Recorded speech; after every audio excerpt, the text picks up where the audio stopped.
નમસ્કાર, હું છું રિયા રાવલ અને આપ જોઈ રહ્યા છો લલકા ન્યૂઝ. મિત્રો, આબમાં પતંગ તો ઉડશે, પણ સવાલ એ છે કે કોઈ પક્ષી માટે કાપ્યો છે, ના થાય તેની જવાબદારી કોણ? જ્યારે આપણે અગાશી પર કાપ્યો છે ના નારા લગાવતા હોઈએ છીએ, ત્યારે અબોલ પક્ષીઓ આકાશમાં પોતાની જિંદગી સામે જંગ લડી રહ્યા હોય છે. દર વર્ષે હજારો પક્ષીઓ ચાઇનીઝ દોરી અને માંજાનો શિકાર બનીને મોતને ભેટે છે. પણ આ અબોલ જીવનો અવાજ બનવા અને તેમને નવજીવન આપવા માટે મેદાને ઉતર્યું છે જીવદયા ચેરિટેબલ ટ્રસ્ટ. પક્ષી બચાવો અભિયાન અંતર્ગત આ ટ્રસ્ટ કેવી રીતે રાત દિવસ એક કરીને ઘાયલ પક્ષીઓની સારવાર કરી રહ્યું છે, ચાલો જોઈએ અમારા આ વિશેષ અહેવાલમાં. આપણે આવી ગયા છે જીવદયા ચેરિટેબલ ટ્રસ્ટ. જોવા જઈએ કે પક્ષીઓની સેવા. તમને કદાચ એવું લાગતું હશે કે ઉત્તરાયણ છે એટલા માટે આ કેમ્પ ચાલતો હશે, પણ ના, આ હોસ્પિટલ એવી છે કે જે 365 દિવસ કાર્યરત રહે છે. તો ચાલો જાણીએ આપણે એમના મેનેજિંગ ડાયરેક્ટર જોડે કે એમનું શું કહેવું છે. ગીરાજી, જે મેં પ્રમાણે કહ્યું છે કે 365 દિવસ હોસ્પિટલ ચાલે છે, રાઈટ? કરેક્ટ. 365 દિવસ હોસ્પિટલ ચાલે છે અને રાતના સમયે પણ અમે પક્ષીઓ જે ઘાયલ થઈને આવતા હોય તે બધા પણ આપણે લેતા હોઈએ છીએ અને એનું ફર્સ્ટ એડ પણ સારવાર 365 દિવસ 12 વાગ્યા સુધી તો ફર્સ્ટ એડની સારવાર પણ મળે છે. ડૉક્ટર હોય છે ને એ પછી ફર્સ્ટ એડની સારવાર મળે છે.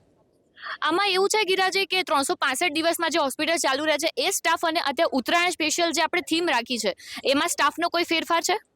ખૂબ મોટો ફેરફાર છે. અત્યારે અમારે ત્યાં લગભગ 100થી વધારે વેટનરિયન કામ કરવા માટે અમે લોકોએ બોલાયા છે, કારણ કે ઉત્તરાયણનો જે ફ્લો છે પક્ષીઓનો, અમે ફક્ત જાન્યુઆરી મહિનામાં 4,000થી 4,500 પક્ષીઓ રિસીવ કરીએ છીએ. તો અમારી પાસે જે થ્રુઆઉટ ધ યર જે છે એ 13 વેટનરિયન છે ફૂલ ટાઈમ. એ લોકો આટલું કામને પહોંચી ના વળે એટલા માટે અમે બીજા બહારથી બહુ જ બધા વેટનરિયન્સને બોલાવ્યા છે, ઘણા બધા વોલેન્ટિયર્સને બોલાવ્યા છે કે જે લોકો આપણે સેવા આપે અને અહીંયા આગળ પક્ષીઓની જે સારવાર છે એ લોકોને ખાવા પીવાનું, એમનું ડિસઇન્ફેક્શન કરવાનું, એમની ફોલોઅપ ટ્રીટમેન્ટ કરવાની, આ બધાની અંદર એ લોકો અમને મદદરૂપ થાય તેના માટે ખૂબ બધો સ્ટાફ પણ આપણે બોલાવીએ છીએ. આ ઉપરાંત ઓપરેશન માટેના એક સાથે અત્યારે તમે ધારો કે 14, 15, 16 આવશો અહીંયા આગળ વિઝિટ કરશો તો એક સાથે લગભગ 30થી 35 ઓપરેશન ટેબલ આપણે ત્યાં ચાલતા હોય છે. તો જેટલું બને એટલું આપણે વેઇટિંગ પક્ષીઓને ન મળે અને બને એટલી ઝડપથી સારવાર મળે એના માટેની આપણે અત્યારે સ્પેશિયલ વ્યવસ્થા કરેલી છે. મિત્રો, જોવા જઈએ તો આકાશમાં પતંગો તો ઉડે જ છે, પણ એ પતંગ કાપ્યો છે એ પક્ષીઓ માટે ના થાય એની જવાબદારી કોની? એ જવાબદારી આપણી છે.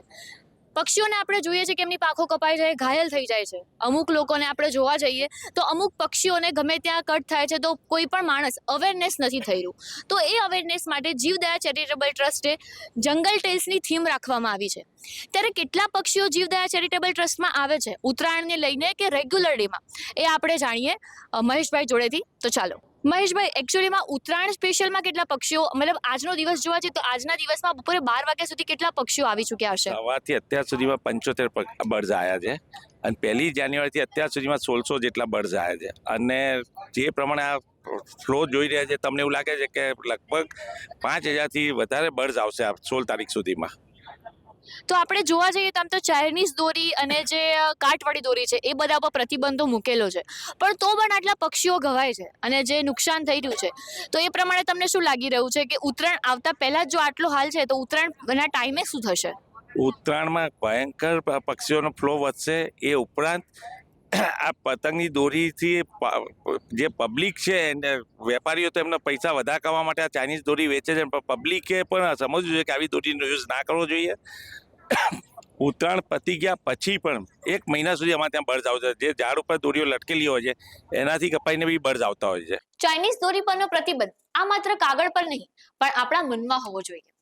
જીવદયા ટ્રસ્ટની આ કામગીરીને લલકા ન્યૂઝ સલામ કરે છે. પણ શું આ જવાબદારી માત્ર ટ્રસ્ટની છે? ના, આ જવાબદારી આપણા સૌની છે. વહેલી સવારે અને સાંજે જ્યારે પક્ષીઓ ઉડવાનો સમય હોય છે ત્યારે પતંગ ચગાવવાનું ટાળીને આપણે આ સેવા યજ્ઞમાં સહભાગી બની શકીએ છીએ. ઉજવણી એવી કરો કે કોઈના આંસુ ન પડે, બસ પક્ષીઓ સુરક્ષિત રહે. ત્યારે આ વિશે તમારું શું કહેવું છે કોમેન્ટ બોક્સમાં જરૂરથી જણાવજો અને આવી જ અપડેટ માટે લલકા ન્યૂઝને લાઇક, શેર અને સબસ્ક્રાઇબ જરૂરથી કરજો.